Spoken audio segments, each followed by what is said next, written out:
ebintu bingi ebiruma ku nsi kuno, naye n'okwagala omuntu n'atalaba kwagala okwo nti omwagala, n'atakutegeera, n'atamanya kwagala okwo omwagala, ndugu kiruma. Naddala ffe abasajja balulwiru nti bw'oyagala omuntu oyagala omu, noga nti ngenda kumwagala mukolere kyonna kye nnaaba nsobodde, n'ata acceptinga kwagala okwo, n'atawelukaminga kwagala okwo, nga mutuufu owulira oli bwerenga okumwagala, kiruma. Siriikiridde okirowoozeeko.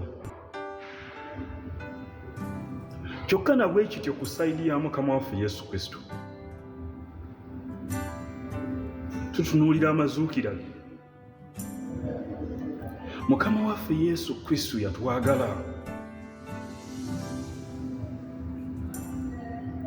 Atuuka n'ayogera mu Yokaana Enjiri essuula ya 15 nyirwa 13 titewali ayina kwagala kunene nga kuno, omuntu okuwaayo obulamu bwe ku lwa mikwano gye.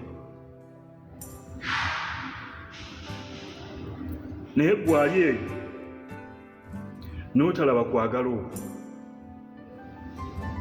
n'otategeera kwagala okwo, yeerekereza byonna.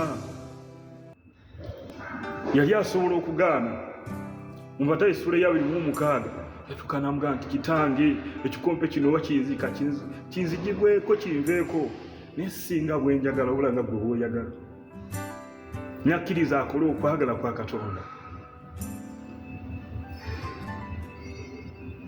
Kubanga bw'ayogera mu Yokaana Enjiri essuula ya 3:16 tikuba Katonda bwayagala ensi n'okuwaayo n'awaayo omwana we, bw'amukkiriza oleme okuzikirira oba okubula, wabula obeere n'obulamu obutaggwaawo. Naye ejjako ebitiibwa byonna Katonda mwene. Matayo essuula esooka olunyiri lwa 23 Emmanuel, Katonda ali wamu naffe. Nga Filipi essuula ya 2 lunyiri kuva ku lwa 5 okukka wansi, yejjako ebitiibwa byonna.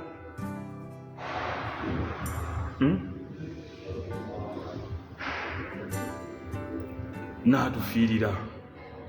Naye okwagala okwo bannange tetusobola kukulaba.